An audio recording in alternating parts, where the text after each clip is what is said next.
Bine v-am găsit la emisiunea Inspirație împreună cu Tamara Șobel Medic și domnul profesor Penescu. Vă mulțumim că ne-ați onorat în această emisiune despre gândirea umană și cum putem să ne direcționăm gândurile către o viață mai frumoasă și mai bună.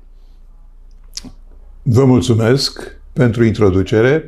Bine ați venit! Titlul emisiunii este extrem de generos și ne permite ca să abordăm o mulțime de teme conexe acestui subiect enunțat. Ce pot să vă spun despre gândirea umană?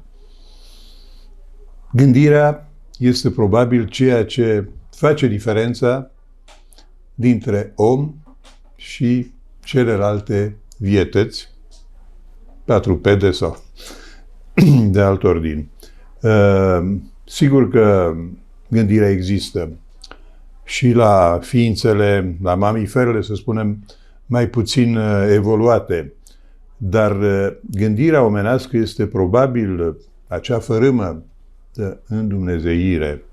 Este probabil acel mesaj divin care face ca în creierul nostru totul să se structureze cu totul altfel și să putem construi prin gânduri, prin idei, o lume aparte, o lume care oglindește realitatea, dar care o și conformează într-un fel anume. Vedeți, pornind de la anatomie, creierul este probabil că cea mai complexă și cea mai nobilă structură a anatomiei umane, dar nu ține tot de acele 5 straturi de neuroni, ci totul ține de interconexiuni, totul ține de legături. Este ca o imensă centrală atomoelectrică miniaturizată care conduce totul. Vedeți, s-au iscat tot felul de întrebări. De ce ține capacitatea intelectuală, capacitatea de a gândi, de a diseca realitatea, de a trage concluzii? La început s-a vorbit despre greutatea creierului ca un criteriu. Și sunt niște exemple, nu? Goethe avea un creier de peste 2 kg 500, Eminescu chiar, și o poveste tristă cu creierul lui Eminescu. În sfârșit, dar să nu deviem.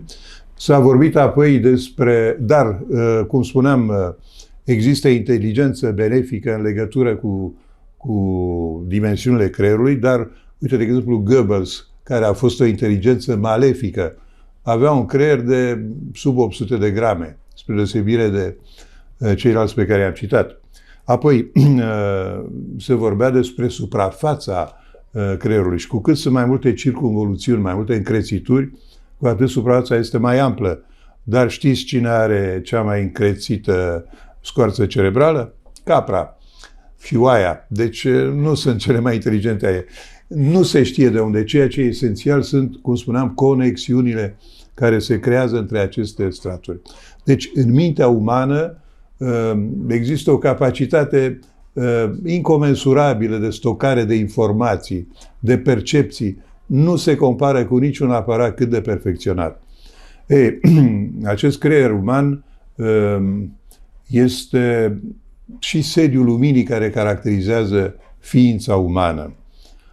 Iar cea mai frumoasă și cea mai complexă trăsătură umană este gândirea, despre care dumneavoastră îmi propuneți să vorbim. Da, doresc să menționez, să subliniem acest fapt, puterea gândirii. Cum putem, prin gândirea noastră, să ne direcționăm tot ceea ce dorim să obținem în această viață, să realizăm, să materializăm ușor și simplu? Sigur că a spune că omul este numai rodul voinței, dorinței și gândirii sale este puțin exagerat. Pentru că există și cealaltă fațetă, așa este destinul, care nu prea poate fi influențat nici de lupta noastră, nici de gândirea noastră. Și este această teorie că suntem toți, într-un fel, în acest tăvălug al destinului. Practic ne urmăm o anumită cale pe care nu o prea putem influența. Dar, tocmai după ce am subliniat cât de valoroasă, de nobilă este această capacitate de a gândi, trebuie să subliniez că, de fapt, întreg organismul nostru este subordonat creierului și că de acolo pot porni comenzi bune sau rele. Vedeți, există o bipolaritate în a ne poziționa față de viață. Este în a accepta, să spunem, cu oarecare lipsă de reacție, o realitate căruia îi suntem destinați sau predestinați, și, din contră, există poziția asta de a ne croi singur drumul cu efort, cu tenacitate, cu consecvență. Deci să ne creăm un drum în viață conform aspirațiilor, dorințelor noastre. Ce să vă spun, dacă aș vorbi despre mine, nu sunt cel mai bun exemplu al utilizării cu maximă eficiență a acestei capacități de a croi prin gândire drumul în viață, deși departe de a nega valoarea acestei căi. Eu am fost oarecum resemnat în fața destinului și tot ceea ce mi s-a întâmplat în viață am considerat că așa trebuia să se întâmple și tot ceea ce nu mă omoară mă întărește. Pentru că, din păcate, viața mea a fost presărată nu numai cu momente minunate, despre care, mă rog, putem vorbi, dar și de momente aproape îngrozitoare, despre care chiar n-aș vrea să vorbesc. Dar am spus că din fiecare experiență pe care destinul ne-a pus-o în față, dacă am supraviețuit întăriți. Bun, cum poate gândirea să modeleze? Este esențial a privi în alb, în lumină, sau a privi în umbre, spre întuneric. A fi optimiști sau a fi pesimiști. Este această dualitate de atitudine. Categoric o atitudine pozitivă, o atitudine, să spunem, plină de speranță, influențează în bine. Dacă analizați puțin oamenii cu care veniți în contact, veți vedea că sunt două categorii de oameni. Sunt oameni care zâmbesc când vorbesc și dumneavoastră zâmbiți, deși tăceți, și sunt oameni care sunt imobili, impasibili. În spatele acestei expresii, de fapt, stă o întreagă arhitectură psihosomatică, stă o întreagă poziționare față de realitate, față de viață. Optimiștii au șansa și pentru ei să-și facă o viață frumoasă și să dăruiască celor din jur ceva prin zâmbetul lor, din lumina lor interioară. Suntem medici. Noi venim în contact cu oameni, uneori într-un carusel rocambolesc. De multe ori am spus, ușa acestui cabinet în care ne aflăm, puțin dezordonat și îmi cer scuze, dar nu l-am pregătit. Ăsta este mediul meu de viață și de activitate și asta vreți să vedeți. Ușa cabinetului se deschide, intră cineva care își deșartă tot sacul de necazuri, de temeri, de nelămuriri, de spaime și care, practic, te încarcă negativ și îți pasează ție toată greutatea asta uneori care te strivește claviculele. În schimb, el este eliberat. Și chiar vă mărturisesc că marea majoritate care au stat 10-15 minute în compania acestor tablouri și a muzicii care nu încetează niciodată decât acum că facem o imprimare, ieșind de aici, mărturisesc, nu știu ce s-a întâmplat cu mine, dar mă simt ceva mai bine acum când plec. Bun, dar intră următorul cu probleme la antipozi, cu alte. Deci noi trebuie tot timpul să fim receptivi la ceea ce oamenii așteaptă să primească de la noi. Așteaptă să primească înțelegere, empatie, să simte că s-a stabilit o comunicare, că suntem pe același unde de vibrație, că putem să ne ajutăm reciproc. Niciun act medical nu are succes deplin dacă între medic și pacient nu s-a creat acea punte de încredere. Iar puntea de încredere emană pe undeva din personalitatea medicului, pentru că medicul trebuie să plieze, nu pacientul. Pacientul vine la medic plin de așteptări. Totodată vine într-o maximă alertă. El e cu toate antenele închise și scanează și examinează și el medicul și vede dacă îi merită sau nu încrederea. Dar medicul trebuie să emane acea încredere imanentă. Nu să facă el captatio benevolenție, adică să capteze încrederea pacientului, ci să o transmită ca ceva, cum spuneam, imanent. Asta e esențial. În momentul în care s-a creat această legătură, în momentul în care pacientul a regăsit în medic un punct de sprijin în univers, dintr-o dată el se deșarjează, se descarcă de această presiune uneori insuportabilă, psihică, și i-a pasat medicului care se încarcă el, dar el se simte mai bine. Cam ăsta este rolul nostru. Suntem un paratrăznet în fața durerilor lumii. De unde vine, hai să zicem, lumina pe care un medic ar trebui să o emane? De unde vine capacitatea lui de înțelegere? Păi, să pornim de la genetică. Trebuie să fie oarecare dotare. Pentru că, așa cum am mai spus de câteva ori, în diverse interviuri, medicul sau medicina este o profesiune de vocație. Ca și aceea de preot, ca și aceea de dascăl, de profesor, ca și aceea de artist. Dacă nu ai în gene o oarecare dotare în privința asta, nu prea poți să faci cu succes profesia.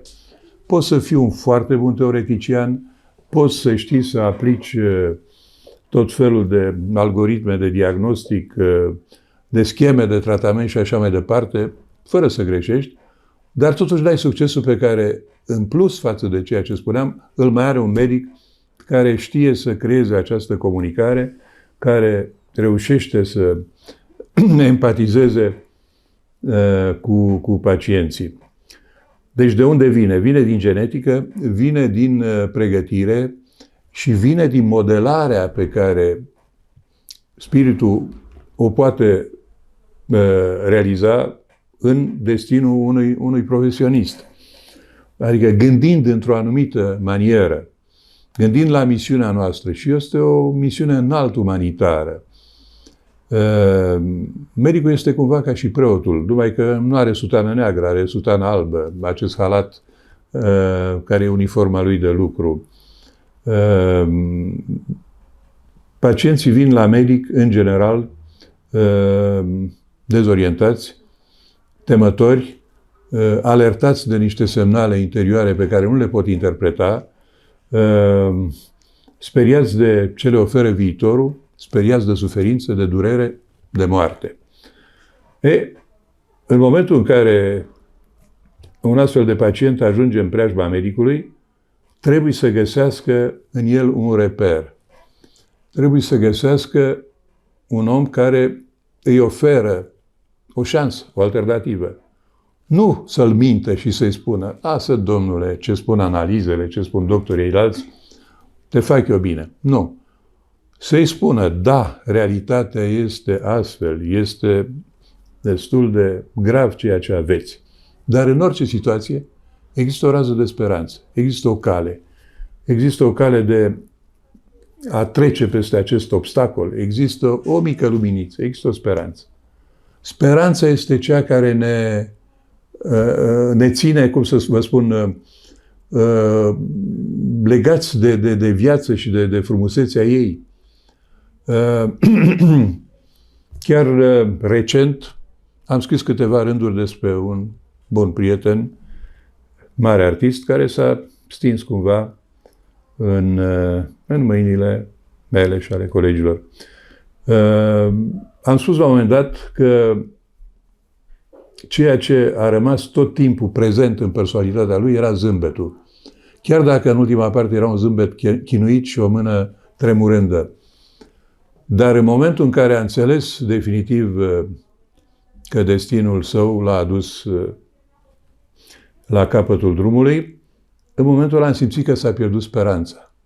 Deci este fantastic momentul acesta.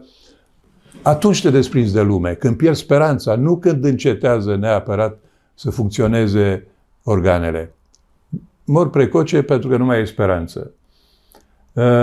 Și tot o amintire recentă, am citit undeva, un experiment dur. Nu mai știu să-l descriu exact, era vorba de niște animăluțe aruncate în apă sau în apă foarte rece și care după 2 ore, în general, decedau. Dar înainte de a deceda, scoase din acest mediu, salvate, după care, revenit cu același experiment dur, s-a văzut că rezistă de 20 de ori mai mult. Rezistă nu știu câte zile. De ce? Pentru că aflaseră că chiar în culmea disperării, când îi se părea că trec pragul, o mână i-a extras din acest vârtej și i-a salvat. Deci, înregistraseră chiar cu mintea de animal, că am pornit de la discuția asta, că există salvare și asta i-a ținut în viață. Mi se pare un simbol destul de semnificativ și de profund. Vedeți, noi ne confruntăm adesea cu cazuri ireversibile de boală. Fie că e vorba de domeniul ăsta pe care îl păstorez de mulți ani, de vreo 40, nefrologia, în care treaptă cu treaptă pacienții urcă Golgota suferințelor și se apropie fie de sfârșit, fie de, și avem această alternativă, epurarea extrarenală, adică hemodializă sau dializă peritoneală sau transplant. Deci vedem cum evoluează acești pacienți și avem timp să lucrăm, să-i armăm cu cunoștințe care îi ajută să treacă peste acest prag când devin tributari unui aparat, unui filtru artificial. Dar sunt și boli, sunt neoplaziile, unele în stadiu depășit terapeutic, când practic bolnavul știe ce înseamnă și se uită la medic și așteaptă concluziile. Există 2 atitudini și am văzut și colegi de-ai mei de aici și pe unde am mai fost, chiar prin străinătate, această atitudine, trebuie să-i spui bolnavului absolut realitatea, pentru că omul trebuie să știe, să-și facă testamentul, să-și aranjeze treburile și se spune cu o duritate care pe mine m-a mărmurit. Dumneata mai trăiești, o lună jumate, 2, dar pregătește-te că așa ești pericol. Nu poți să minți omul și nu poți să-l agăți artificial de viață dându-i o speranță falsă. Dar nici nu poți să-l lovești cu o comunicare de genul ăsta, pentru că în momentul în care ai spus așa ceva, se rupe firul, moare speranța, care trebuie să fie ultima. Da. Cum putem să le motivăm gândirea înainte de a ajunge în acest stadiu în care trebuie să le explicăm situația realității? Trebuie să facem acest lucru cu inteligență și tact.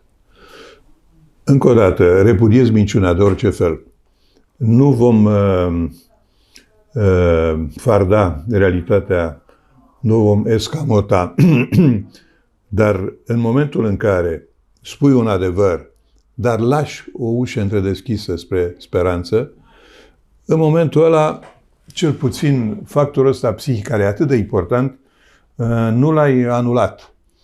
Pentru că ceea ce ne ține în viață este gândul că putem recupera ceva, că putem reveni la o stare mai bună, că putem scăpa de o suferință.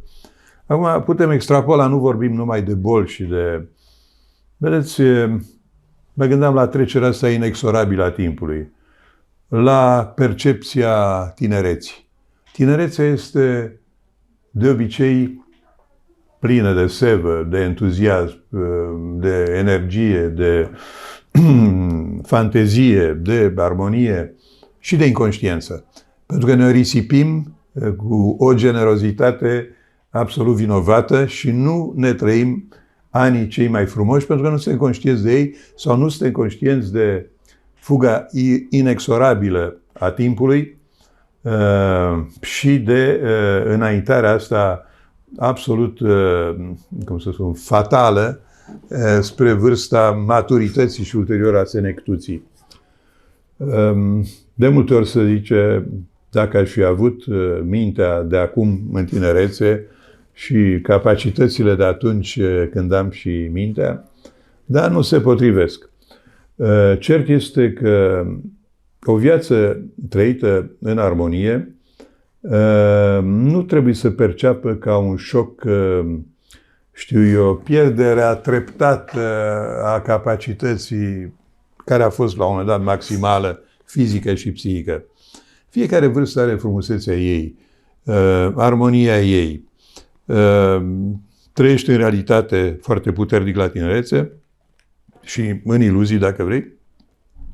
Trăiești din amintiri la bătrânețe. Și când amintirile sunt bogate și frumoase, trăiești frumos. Teama de sfârșit este un sentiment firesc, dar uite, dacă ne gândim puțin la strămoșii noștri la daci, care gândeau că trecând dincolo ajung la Zamolxes, că trec la viața veșnică, ei se bucurau. Se bucurau când cineva s-a dus la ceruri. Este o opțiune deosebită pe care nici n-am mai întâlnit-o, nici nu știu dacă mai există în alte credințe. De fapt, istoricul acesta al credințelor, și nu putem vorbi despre gândire fără să conștientizăm că tiparele noastre de gândire, reperele noastre și morale și de speranță sunt toate influențate de credința în ceva. Credința a mugurit din zorii ridicării în două picioare a ființei umane, ca să zic așa. Toți au crezut în ceva. Politeismul inițial, fie știu eu că ne referim la zeii Greciei antice, legendele Olimpului. Olimpul era populat de zei, fiecare pe domeniul său, în sfârșit. Unul era stăpânul tunetelor și fulgerilor, altul al oceanelor. Mă rog, noi luăm acum la rând pe toți, dar fantezia din mintea oamenilor, fantezia colectivă, crease o întreagă galerie de zei în care toți credeau și credeau că le influențează viața și că le predestinează viața. Și nu numai Grecia antică, Egiptul antic, politeismul lor, câți zei și cât s-au schimbat. India, știu eu, Vedele, Upanishadele,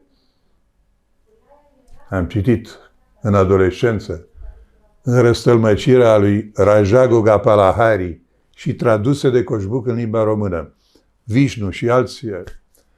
Deci, oamenii totdeauna au crezut în ceva, până când au esențializat această credință într-o singură ființă divină. A apărut monoteismul, care este categoric o treaptă net superioară și pe care, în momentul de față, au îmbrăcat-o aproape toate popoarele și toate religiile.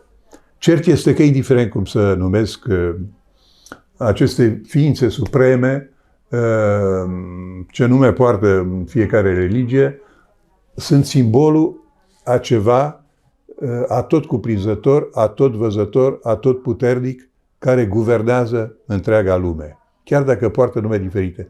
În fond, este același Dumnezeu. Dumnezeu este unic, nu?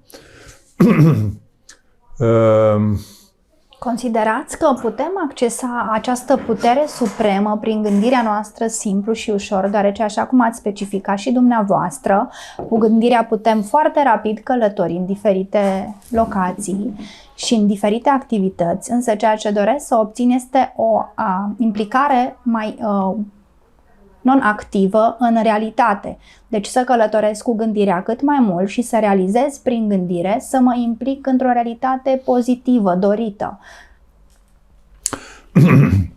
Sigur că gândirea de care tot vorbiți și vorbim este capabilă să facă foarte multe lucruri. Noi trăim într-o realitate, în real, nu în virtual. Deși epoca modernă se virtualizează, ca să spun așa. Foarte mulți sunt absorbiți de fereastra asta a computerului, a laptopului, a telefonului și așa mai departe și ne desprindem de realitate și trăim o lume virtuală. Dumneavoastră nu despre asta vorbiți, vorbiți despre capacitatea de a, cum să spun eu, de a face abstracție de concretul imediat și a merge într-o lume esențializată a ideilor, a spiritului, care prin voință și prin concentrare să te ducă acolo unde îți dorești. Da, asta este absolut o emanație a acestei forțe spirituale pe care encefalul nostru, supradotat, cum spuneam, care transformă niște impulsuri biochimice, bioelectrice în idei, în gânduri. El este capabil să ne ducă, cum spuneam, cu gândul. Noi putem fi armați și împotriva emoțiilor negative. Putem ajunge la o voință uneori de fier prin exersarea acestei capacități, prin armura pe care, prin gânduri pozitive, o punem între noi și realitatea uneori foarte negativă. De asemenea, putem să ne creăm o stare de spirit bună, gândind pozitiv. Să știți că nu-s glume acele povești cu o urâtă care stă în fața oglinzii și spune de 100 de ori pe zi, sunt cea mai frumoasă, și încet, încet, din mimică, din expresii, apare acea frumusețe ascunsă în străfunduri, care nu era exprimată inițial de dotarea așa. Deci putem influența lucruri aproape imposibile. Ăsta e un exemplu banal, dar putem spune sunt puternic și un om încovoiat poate încet, încet să-și îndrepte coloana și să devină un om puternic. Asta este, într-adevăr, o realizare extraordinară. Putem să ne autoconvingem că suntem capabili de lucruri aproape imposibile și să realizăm imposibilul. Deci, într-adevăr, gândirea canalizată, pusă la lucru în sensul ăsta, poate să facă minuni. Considerați că nu doar calitățile noastre, cum ar fi aspectul exterior și puterea intelectuală, chiar și implicarea noastră fizică în diferite activități ne motivează spre o gândire pozitivă, ci cum am putea să motivăm această gândire fără a avea aceste calități în lumea reală? Nu știu ce să vă răspund la această întrebare. Nu, sigur că există o dotare și în domeniul ăsta, pentru că oamenii nu sunt identici. Natura e diversă, știi? Există tufe și există stejari, există arbuși și există brazi neîncovoiați de furtună. Așa și oamenii sunt unii mai dotați de la Dumnezeu și din punct de vedere fizic, dar mai ales ca inteligență, ca psihic. Și chiar discuția noastră a pornit de unde vine capacitatea de gândire, deci de inteligență. De la anatomic, de la fiziologic, de la antrenament, de la credință, de la... Deci puterea noastră se adună din multe și pot să vă spun un singur lucru. Uite, eu am făcut multă muzică și fac. La muzică trebuie să ai talent. Dar mai trebuie ceva. Trebuie să ai foarte mult exercițiu. trebuie să exersezi. Eu n-am fost niciodată un tenace care să muncească 6 ore pe zi, să exerseze la pian sau la vioară, făcut amândouă instrumentele, dar hai să zicem că mi-a picurat Dumnezeu puțin talent, ușurință la a învăța. Și la școală, același lucru. Alți colegi de-ai mei, pe care profesorii comuni îi considerau mai puțin dotați, aveau un plus tenacitate. Aveau un plus ambiție. Ambiția și tenacitatea te pot duce foarte departe. Foarte departe. Deci poți depăși ușor un mare talent dacă ai consecvență și în fiecare zi mai pui câte o mică cărămidă la construcția pe care o realizezi. Și de fapt ăsta e secretul în viață. Zilele trec, cum spuneam, pe nevăzute și te trezești dintr-o dată în fața unui orizont care s-a apropiat. Fiecare zi de la Dumnezeu, în primul rând, e binevenit atunci când răsare soarele și constați că tu și cei dragi sunt bine, sunt sănătoși. Dar în fiecare zi trebuie să adaugi ceva la viața ta. Trebuie să înveți ceva, trebuie să faci ceva bun, trebuie să ajuți pe cineva, trebuie să citești ceva interesant. Unul din maestrii mei, când eram intern la Spitalul de Urgență Floreasca, un cardiolog renumit,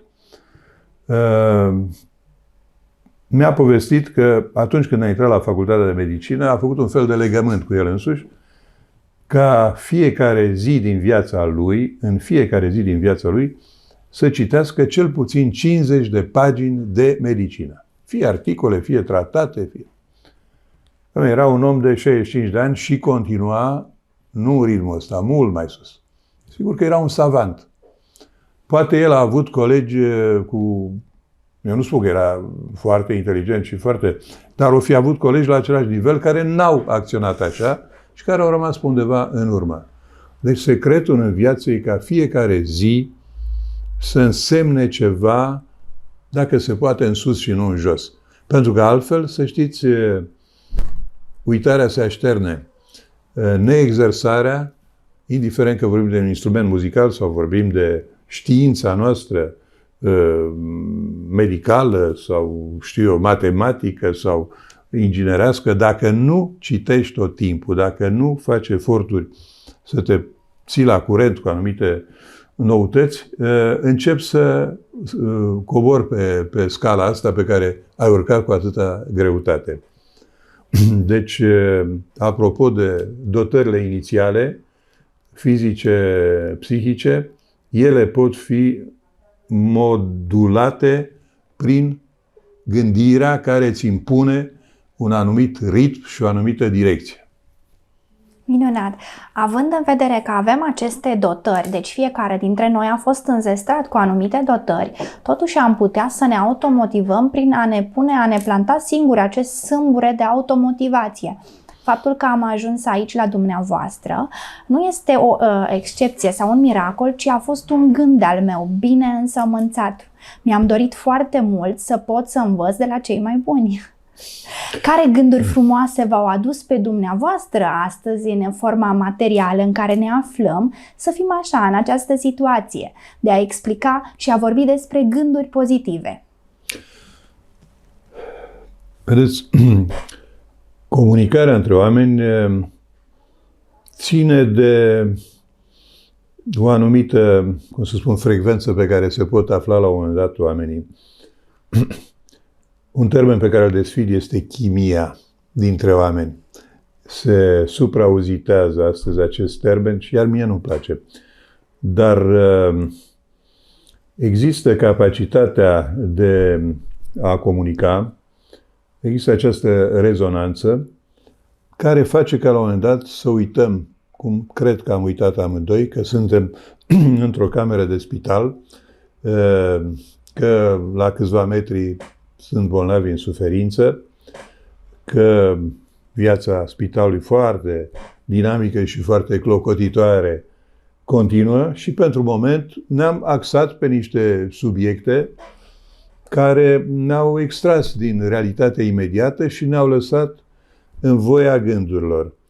Ceea ce am apreciat, pentru că atunci când ați venit, nici nu știam cum se numește emisiunea, nici nu știam despre ce vom discuta. Spontaneitatea. Și eu zic că este lucru cel mai de apreciat când doi oameni fără să știe nimic. De fapt, n-am și văzut prima dată, sau a doua oară, n-am mai întâlnit o dată. Toate acestea sunt elemente care cresc valoarea comunicării. Fără pregătire, fără planuri, fără proiecte, fără întrebări scrise dinainte, m-ați stârnit la o discuție, la rândul meu descoperind niște gânduri care erau ascunse pe undeva. Da. Totuși am reușit din trecut să scoatem rădăcinile și să le activăm. Ce fel de gânduri frumoase v-ați propus dumneavoastră pentru viitor, gânduri pe care ni le puteți comunica și care să ne inspire și pe noi? Nu am gândit niciodată la viitorul meu. Și asta e o caracteristică generală. Nu sunt adeptul zodiilor, unde sunt tot felul de doamne cucerite de această știință a zodiacului. Eu sunt însă rac. Și racii înaintează cam cu spatele și se hrănesc din trecut, din amintiri. Deci eu nu am proiecții pentru viitor și v-am spus de la început, n-am nici tenacitatea care poate ar fi fost necesară ca să realizez mai multe în viață. Am regrete că n-am făcut cât aș fi putut să fac. Ce să fac pentru viitor? Viitorul aparține celor care sunt chiar în bloc starturi acum și a căror viață și realizări depind într-un fel de noi. Mă refer la urmașii familiei, ca să spun așa, și cam acolo trebuie concentrată toată atenția și energia. Deci, dacă aș putea să dăruiesc ceva din ce am acumulat sau am primit de la Dumnezeu, să dăruiesc mai departe cu oarecare garanție a continuității și a creșterii, ăsta ar fi idealul. Asta mi-aș dori foarte mult. E destul de greu, pentru că lumea în care trăim astăzi e mult diferită chiar și de cea în care m-am format eu și generația mea. Nu spun că era bună atunci. Erau multe tristeți, erau multe lucruri anormale, dar toată societatea era puțin mai structurată, iar cu toată jalea care era în afară, oamenii de o anume calitate se agregau în mici celule familiale sau de prieteni și acolo viața era mult mai curată, mult mai, cum să spun, legăturile erau mult mai sincere, mai puternice, adevărate, pentru că eram noi versus. Acum trăim într-o așa zisă democrație în care apele sunt foarte tulburi, în care sedimentele s-au ridicat la suprafață, ca să nu numesc altfel oamenii care sunt în prim plan. Practic, cei de bună calitate, în majoritate, stau destul de puțin vizibili, considerând că e un gest de bună cuvință această reținere de la implicarea într-o viață care a devenit condamnabilă sub toate aspectele, în care moralitatea este pe ultimul plan, în care credința este mimată și nu trăită. De altfel, credința și religia nu se clamează. Dragostea de țară, dragostea de mamă, de familie, dragostea în sine și credința nu se clamează, nu se strigă în piață în gura mare. Dragoste nu înseamnă Valentine's Day. Religie nu înseamnă să bați mătănii și să târnosești nu știu ce alături de un sobor de preoți, nu știu ce cruce, nu știu ce sat, când tu de fapt ești profund necredincios, dar o faci în fața camerelor de la vederi.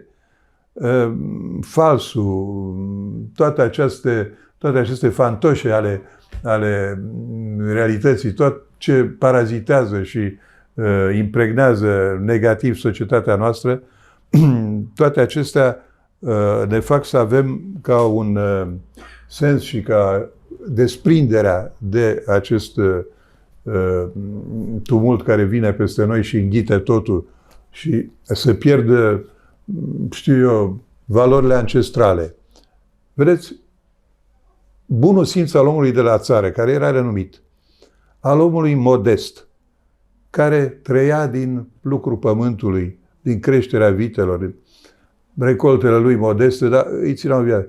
Oamenii ăștia, în majoritate, aveau un bun simț ancestral, un respect față de preotul satului, de bătrâni, grijă de copii, familiile erau închegate, fără să descriu o lume bucolică, nici atunci nu era, dar existau.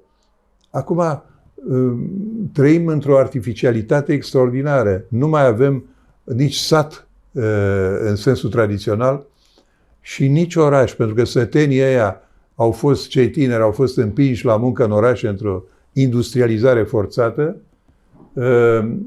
au fost așezați în cartiere de blocuri la marginea orașelor în general, nu au devenit nici citadini, n-au reflexele citadine, nu sunt târgoveți, n-au rămas nici țărani cu bunul lor simț, au devenit, să-mi iertați termenul, mahalagii, cu toate obiceiurile proaste aduse la oraș, dar pierdute pe cele bune.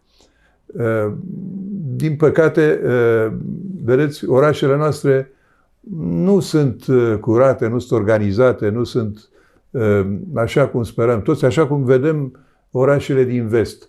Sigur că sunt multe de făcut și se pot face, dar aici ar trebui să fie oameni care să se dedice binelui general, nu să caute să sugă din orice poziție, din orice post, maximul de foloase materiale sau de alt ordin și să fie indiferenți la această prăbușire a arhitecturii bazată pe moralitate, pe credință, pe corectitudine.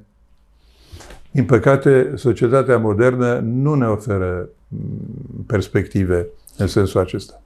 Cum putem alege din marea aceasta a diversității informațiile care ar fi benefice nouă, să ne aducă fericirea sau care ar fi scopul nostru benefic în această viață?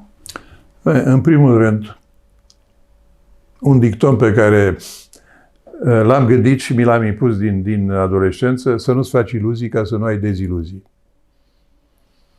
2. Trebuie să fim eclectici, trebuie să fim electivi, trebuie să alegem din viață grâu de neghină. Trebuie să ne facem prieteni, oamenii care, într-adevăr, au ceva de dăruit și ei. E foarte important. Vocația prieteniei este una din cele mai frumoase trăsături ale oamenilor. Dar prietenii trebuie să aleși, nu la întâmplare. Uneori nici rudele nu sunt apropiate, nu sunt atât de valoroase cum pot fi prietenii pe care ți-i alegi, pentru că ai descoperit la ei anumite calități care te îmbogățesc pe tine. Și tu le transmiți. Deci asta înseamnă esențial societatea umană. Sunt niște legături. Așa cum sunt sinapsele în creier, societatea la nivel funcționează prin aceste legături care se creează între oameni. Dar trebuie să fie legături autentice, legături bazate pe încredere, pe stimă reciprocă, uneori pe iubire. Deci nu trebuie să pierdem din vedere nicio clipă că, deși societatea e, cum spuneați, multifacetată și în acest mozaic sunt și multe părți rele și părți bune, dar poți alege, poți fi selectiv și în felul acesta te înconjuri de oameni de valoare. Vă dădeam exemplu, în perioada de anterevoluție, știi, când practic simțeai o presiune extraordinară, mai ales în ceea ce privește posibilitatea de exprimare. Dacă erai la o coadă cu 100 de persoane, puteai fi sigur că în coada aia cel puțin 10 ar putea ciripi că au auzit un banc spus la coadă. Sau chestiunea asta era cea mai... Nu vorbesc nici de foame, nici de frig, nici de alte aspecte și nici nu ignor multe aspecte pozitive care s-au petrecut în perioada aceea. În momentul de față avem, practic, libertatea să facem ce vrem, dar uite ce am făcut noi cu libertatea noastră. Din păcate, am ajuns mai rău decât eram. Și chestiunea asta e foarte tristă. Și ceea ce am spus inițial, în perioada respectivă, oamenii se strângeau, se adunau în nuclee de rude sau de prieteni în care era deplină încredere și în acest spațiu se vorbea liber. Ne simțeam foarte bine și ne bucuram de orice, de o casetă video văzută în comun, de, o mică prelegere, o conferință sau pur și simplu de o sindrofie, lucruri care acum, nu știu, nu mai procură atâta bucurie. Robotizarea omului, faptul că, practic, întregul timp este absorbit în niște activități care se succed așa într-o ritmicitate care taie orice elan și orice idee care ar putea, suplimentare. Totul se repetă într-o ritmicitate deplorabilă. Chestiunea asta scade din valențele umane. Vă spuneam că omul trebuie să crească în fiecare zi, să învețe ceva, să facă ceva. Când repetă așa la infinit, spre folosul altora aceleași lucruri, nu e de bine. Deci trebuie să extragem binele din această varietate ultra-rapidă și să învățăm să lucrăm cu noul în gândirea noastră. Da. Vedeți, volens-nolens, ne tot întoarcem la trecut. A trecut.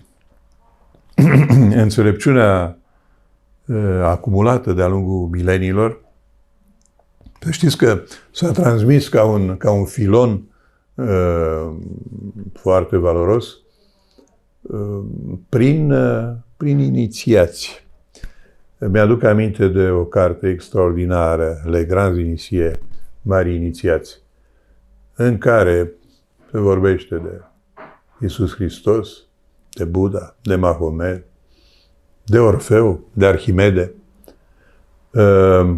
pornind de la secretele din piramidele egiptene, din biblioteca de la Alexandria și din știința și capacitatea constructivă extraordinară a celor care au făcut marile temple ale Apusului, marile catedrale, știu eu, ne gândești la Reims, la Chartres, la Tournai, marea catedrală din Belgia, la Köln. Cum au putut oamenii ăia, acum 800 de ani, cum s-a putut la Veneția, în lagună, face acea catedrală și San Marco și toată piața aceea și palatele. Ce efort, ce capacități constructive. Unde s-a pierdut această știință, dacă s-a pierdut? Ea s-a disipat într-o mie de fire colaterale, dar totul a venit pe un filon de înțelepciune pe care niște iluminați, niște minți superioare l-au transmis de-a lungul timpului. Și de aceea, raportându-mă la această zestre extraordinară, stau și mă gândesc dacă noi, generația actuală, cei care trăim în anii ăștia tulburi, dacă suntem demni de înaintașii noștri. Pentru că ar fi trebuit să facem mult mai multe. Cum îmi spunea marele filozof, marele simbololog, Vasile Lovinescu, al cărui fin a fost botezat de Vasile și Stella Lovinescu, într-o excursie noaptea prin pădurea Trivale de la Pitești, mi-aduc aminte că făcea următoarea observație. Omul antic trăia adesea cu ochii la stele, privea cerul și își punea întrebări existențiale. Cine suntem, de unde venim, încotro mergem? Omul modern a câștigat multe, să zicem, avantaje. El însă tot ce a făcut în ultimii 300 de ani a făcut nu neapărat pentru spirit, a făcut pentru utilitarism, pentru a-i fi util. Am ajuns să învârtim cheia la mașină și să plecăm de la București la Viena doar ținând de volan. Am ajuns să folosim telecomanda la televizor și să schimbăm 150 și 180 de posturi, fără măcar a mai face efortul de a ne ridica din fotoliu. Am ajuns să aprindem aragazul automat, frigiderul și așa mai departe. Apăsăm pe buton la lift și ne urcăm de la parter la etajul 105 la New York. Iată, sau la Tokyo. Iată marile realizări. Dar întrebările astea existențiale în care omul primitiv, deși ce nivel avea, își petrecea o mare parte din timp. Întrebările astea nu prea mai există. Să știți că eu, ca bucureștean, eu nu mi-aduc aminte să mă fi uitat la cer cât timp stau iar când ies și ajung undeva în întunericul absolut fascinant, de exemplu, al munților, sau este un tablou să vezi Calea Lactee, să vezi cerul spuzit de stele, să vezi stele căzătoare. Toate astea sunt, cum să spun, lucruri care mă fac de câte ori ies din București și ajung în natură, noaptea să stau numai cu capul pe sus, privind cerul. Poate că îmi pun și întrebări cu ocazia asta. Doriți să ne vorbiți și despre muzică, despre ceea ce v-a motivat să învățați un instrument, cum poate să fie inspirație pentru noi? Muzica este poate una dintre cele mai complexe, cele mai frumoase și cele mai nobile arte, deși toate sunt. Dar muzica vine de undeva, muzica pe care eu o percep ca profundă și adevărată, din armonie, fie din armonia spiritului, fie din armonia acestei lumi. Pentru că lumea este o armonie, lumea noastră. Natura este formidabilă. O mai stricăm noi, dar de la Dumnezeu este creată perfectă. Deci muzica, în primul rând, cred eu că însoțește ființa umană de la începuturile sale. Muzica este o necesitate a spiritului. Este o bucurie și, la rândul ei, are o influență benefică asupra organismului în general, asupra creierului. Se vorbește mult despre meloterapie, dar nu că o folosim noi acum destul de puțin. A folosit-o Hipocrate. Era cunoscută în antichitate și anumite boli care pot fi influențate prin muzică. Ce m-a determinat pe mine? Niciun copil nu începe singur să facă ceva dacă nu e stimulat. Deci a fost gândul bun al părinților care, conform unei tradiții familiale, m-au dat la vârstă fragedă întâi la pian, pe urmă la vioară și mi s-au potrivit. Adică, sigur că nu faci la început totul cu mare bucurie, în timp ce copiii jucau fotbal pe stradă cu singura minge de fotbal care era a mea, iar eu exersam hanon sau cerni la pian, pe vremea aia. Dar mai încolo, când am început să avansez și să atac partituri care îmi făceau imensă plăcere, mai apoi mi-am dat seama de valoarea. Am continuat în paralel cu vioara, în particular, la pian am ajuns la școala de muzică din Pitești, am fost singurul elev exceptat al liceului de muzică din Pitești, să fac numai instrumentul, iar cultura generală la liceul Bălcescu, actualul Bretianu, pentru că nu era nivelul atât de înalt al liceului de muzică pe cultură generală, cum era dincolo.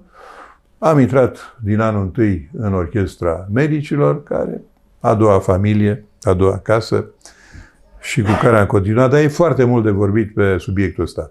Dar muzica, în general, are capacitatea de a netezi, ca să zic așa, asperitățile vieții. Are capacitatea de a induce liniște, echilibru, armonie, bucurie, simțiri pe care le stimulează și dau starea de bine.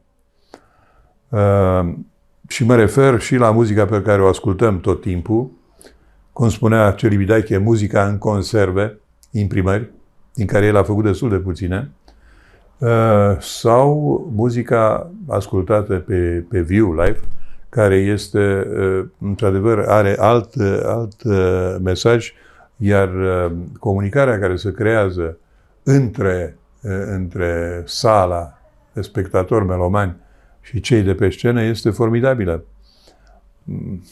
Vedeți, noi avem o orchestră de mare tradiție din 54, dar o orchestră de amatori. Pentru fiecare urcarea pe podium și, mă rog, un eveniment, un concert, reprezintă momente de concentrare maximă, extrem de, cum să spun, consumatoare de energie, pentru că un profesionist poate să execute o partitură sau de acompaniament sau de orchestră sau cu oarecare, să zicem, detașare. La noi implicarea este maximă, emoția este maximă și efectul asupra unei săli pline este maxim. De aceea nu e numai succesul, uite, la ăștia doctori și totuși cântă într-o orchestră, ci faptul că ceea ce cântă ei vibrează de emoție. Sunt lucruri care, aparent inefabile, n-ai cum să le definești, dar există și se simt. Ați încercat conștient să-i stimulați pe pacienți prin a le oferi în salon muzică, oarecare muzică dorită, conștient de către pacient sau... Da. Probabil că știți că viața mea profesională se cam confundă cu viața acestui spital, pentru că am intrat aici aproape un copil la sfârșitul facultății ca intern și au trecut ceva ani, nu mai spunem câți, din care 16 am condus acest spital. La un moment dat, când totul a fost gata, două lucruri am făcut. Am simțit că ar face foarte bine pacienților ca să audă în surdină o muzică deosebită și exact ca la marile hoteluri, am pus niște boxe pe care eu le-am cumpărat, am montat, mă rog, vreau și în lift, am realizat, să se audă tot timpul o muzică discretă și binefăcătoare. Și doi, eram într-un concediu la Mănăstirea Pudna, terminasem construcția celor două corpuri de clădire și renovarea, dar din temelii, consolidare, recompartimentare a spitalului vechi, clădire istorică care a fost Curtea de Conturi a României, și mă tot gândeam, aveam senzația că lipsește ceva. Știi, când termin ceva, ca să desăvârșești, mai trebuie ceva. Și atunci, brusc, parcă m-am luminat, a zis, spitalul ăsta ar trebui sfințit. Am vorbit cu părintele Melchisedec, starețul, eu fiind, cum să spun, medicul, într-un fel, al Mănăstirii Pudna, pentru că din cei 100 de monahi și de frați, cred că 20 au trecut, nu prin spital, în grija mea directă. Și legătura este foarte veche și foarte, foarte frumoasă. I-am invitat să vină la ceremonia de sfințire. A participat, mă rog, toți înalții ierarhi ai clerului din București, dar și directorii de spitale, conducerea facultății, rectorat, decanat. A fost o ceremonie extraordinară. Am un DVD. Așa. Era primar colegul nostru, Sorin Oprescu, și au rămas toți surprinși că e singura manifestare de acest fel care a avut loc vreodată. Dar când am terminat lucrul ăsta și o icoană a apărut deasupra catedrei, am avut în sfârșit senzația unui lucru pe care l-am desăvârșit. Care este părerea dumneavoastră despre infinit? Cum am putea atrage ideea benefică în gândul nostru în a ne ajuta din acest infinit? Ați atins un subiect care, într-adevăr, m-a preocupat ca sens infinitul încă din copilărie. Și știți ce spuneam eu atunci? Nu te poți gândi la infinit mai mult de câteva minute pentru că riști să înnebunești. Infinitul este o noțiune care nu intră în capacitățile noastre. Noi nu putem vorbim de infinit ca de ceva spre care, mă rog, viața Universului tinde asimptotic, așa, să se apropie de ceva. Dar infinitul este o noțiune abstractă. Nu poți să gândești că există ceva chiar fără sfârșit. Pentru că asta este gândirea omenească. Gândirea omenească acceptă că există, ca să zic așa, spații infinite, dar nu fără limite. Într-un fel, undeva, ceva se termină. Probabil că este o reflexie a faptului că și viața nu este infinită. Și atunci am creat în gândirea, în credința noastră, viața de apoi, care e infinită. E greu de vorbit despre asemenea lucruri. Cert este că, dincolo de capacitatea noastră de înțelegere, mai există cu siguranță altceva. Ceva impenetrabil. O a patra dimensiune. Vedeți? Există o graniță între viață și moarte. Ne gândim de multe ori la granița asta, unii cu spaimă, alții cu detașare, alții chiar cu speranță, dar nimeni nu știe exact ce este dincolo. Chiar recent am vorbit despre această graniță impenetrabilă și mi-am amintit că, făcând parte dintre pionierii hemodializei în România, am trăit toată perioada în care accidentele și incidentele în dializă abundau. Chiar niște capitole de tratat, accidente, incidente în dializă și patologia pacientului dializat, le-am scris încă din anii aceia. Și la un moment dat, un pacient făcuse un stop cardiac și l-am resuscitat și și-a revenit la viață. Dar alt pacient din patul de lângă zice: domn doctor, dumneavoastră știți al câtelea caz ăsta care îl aduceți la viață? Zic: nu, n-am numărat așa. Ce eu v-am văzut de 10 ori. Atât de frecvente erau atunci accidentele. Nu am avut inspirația, cu 2-3 am discutat, dar nu cu toți. Știți cartea aceea, Vie après la vie.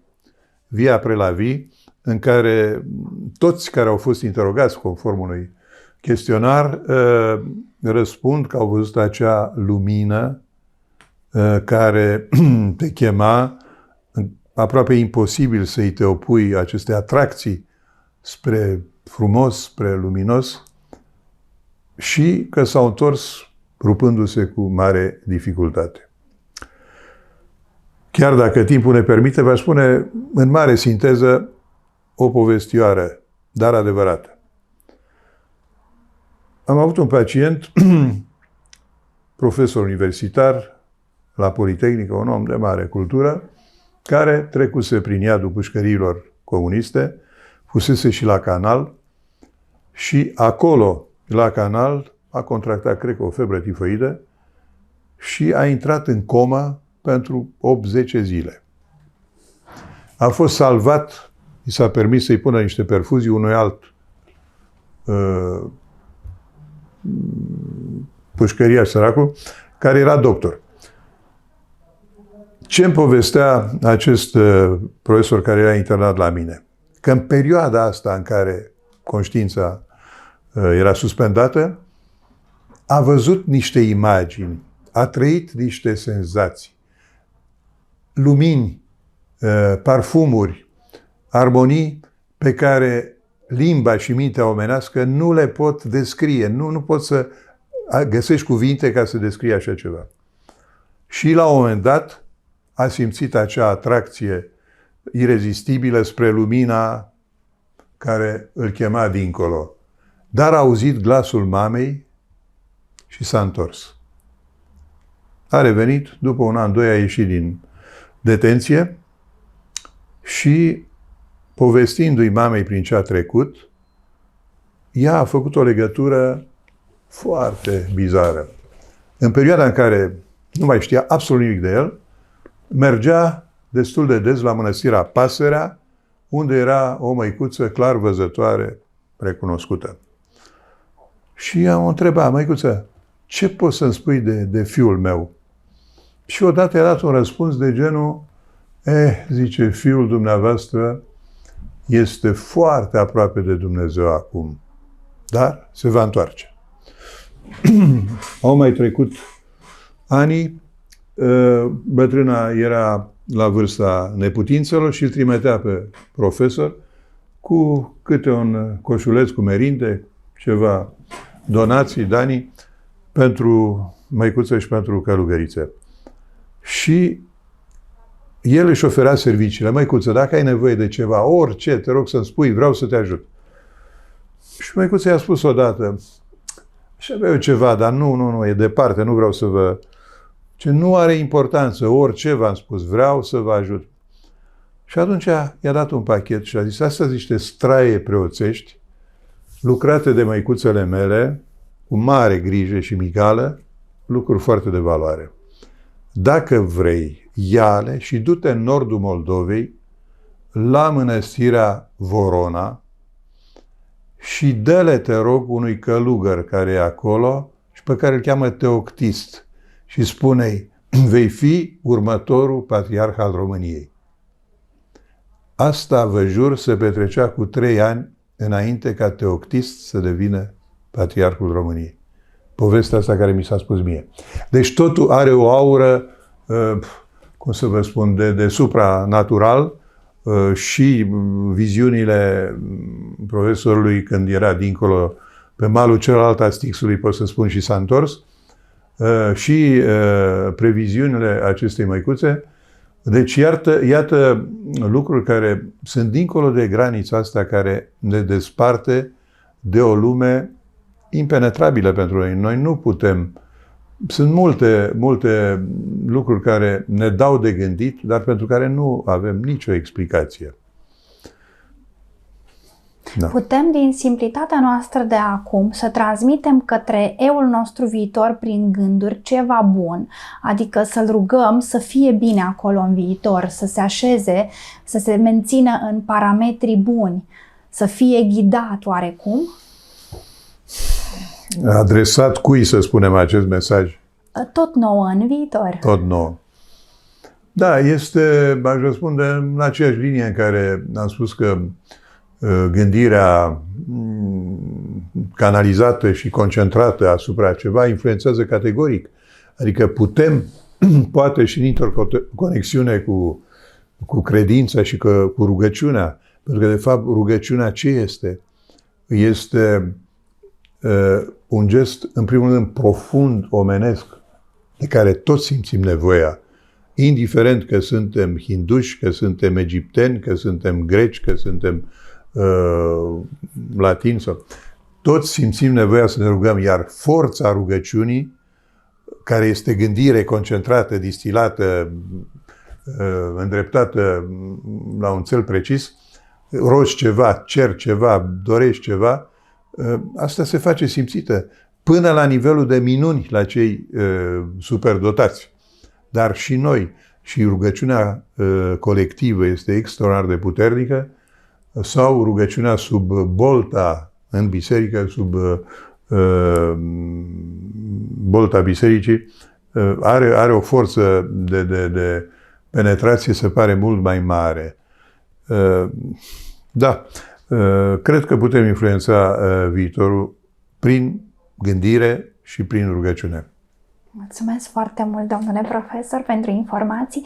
Ce alte informații putem oferi creierului nostru? Ați spus că ne putem lega de anumite locații, ne putem duce în biserică sau în anumite locuri să gândim pozitiv, sau anumite persoane din viața noastră ne pot activa muzica. Putem folosi diferite instrumente ca să ne activăm tot pe noi pozitiv în viitor, dacă am considera, așa cum spunea Einstein, că timpul nu există.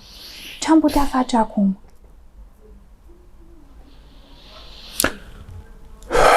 V-aș răspunde tot cu o poveste asta legată de mine. Eram într-o iarnă la Basel, pe malurile Rinului, trăind una din dramele care mi-au marcat viața, și mă rugam în gând: Doamne, salvează pe cine trebuia să salveze, căci ulterior o să vin și să-ți mulțumesc acolo unde simțeam eu că este, cum să spun, centrul credinței, centrul la Mănăstirea Pudna, pentru mine. Și lucrurile, într-adevăr, au mers în această direcție. M-am întors în țară după aproape 6 luni, m-am apropiat de spital, m-a bucurat extraordinar că oamenii din curte, simpli, dom'le, când m-au văzut, aproape că au lacrimat, că lipsise mult, și la raportul de gardă erau foarte puțini colegi. M-am mirat și asta. Începea la Iași Congresul Național de Nefrologie. Profesorul Ursea, s-a bucurat și el foarte mult că m-a văzut, era un om foarte dur, dar credincios, și a zis: mergi cu noi la Iași fără discuție. S-a zis: domnule profesor, am venit azi noapte, după 6 luni de absență, venisem într-o ținută, era iunie, cred, cu o cămașă de mătase, niște pantaloni de sport. N-am nimic la mine, n-am nici buletin, n-am nici bani, nu contează. Am dat un telefon acasă și am plecat cu mașina spre Iași. După 2 zile de congres la Iași, profesorul zice: acum trebuie să respect o poruncă. Prea fericitul Teoctis mi-a spus: imediat ce se termină congresul, mergeți la Pudna să te așteptați acolo. Și a 3-a zi de la sosirea în țară am ajuns. Ce să vă mai spun?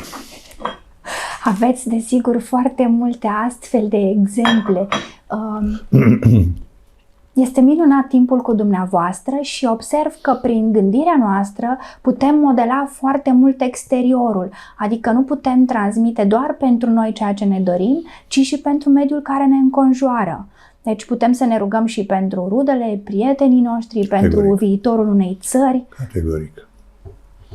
Da. Sigur că credința și rugăciunea, care spuneam, rezultă intrinsec din structura noastră sufletească. Nu trebuie să fie însă ceva așa expozitiv. Trebuie să fie ceva discret și intim. Cred că trebuie bună cuvință și în ceea ce privește rugăciunea. Și, vedeți, există persoane bigote care exagerează. Există, uitați-vă la o ceremonie, chiar funerară, câte, să mă iertați, babe docte în materie de obiceiuri, fiecare impunând tot felul de aiureli, așa. Nu, această chestiune de suprafață și de largă extensie n-are de a face cu credința adevărată. Credința adevărată este capacitatea de a te reculege într-o, cum să spun eu, sinceritate absolută, într-o dezbrăcare de orice altă preocupare, de orice capacitate de a te concentra într-un anumit scop bun și de a încerca să intri în comuniune cu Dumnezeu în acest fel. Sigur că putem influența pe oricine și pe cei din jurul nostru, la rândul nostru încărcați cu această lumină, cu această energie pozitivă, o putem difuza celor din jur. Și așa viața este mai armonioasă și mai frumoasă. Sunt, nu mulți oameni, dar sunt oameni care sunt așa flăcăruile care luminează viața noastră și de la o singură lumânare se poate face lumină. Dar că sunt mai multe. Ne oferiți foarte multe informații și doresc să vă întreb ceva specific medical. Știința are anumite statistici pe care le propagă, după care vine cu opusul acelor statistici. Cum putem menține noi acuratețea în gândirea noastră când tocmai se dovedește opusul informațiilor pe care le-am folosit până la momentul actual? Da. O să vă spun ce a emis un mare profesor de chirurgie asupra statisticii medicale. A spus așa: în apendicita acută, la vremea lui, mortalitatea este de 1%, dar pentru cel care moare e de 100%. Ce să vă spun cu statistica? Statistica, da, este, după cum ați observat, uneori și ținta unor ironii. Da, orice adevăr trebuie validat prin metode statistice iar statistica poate fi ușor manipulată, începând de la alegeri până la date științifice. Ce facem cu informațiile pe care le deținem până la momentul actual, când ele se schimbă, când pierdem o persoană dragă, când ceva dispare, ceva plăcut din exteriorul nostru? Cum putem totuși să menținem acuratețea pozitivă a gândirii?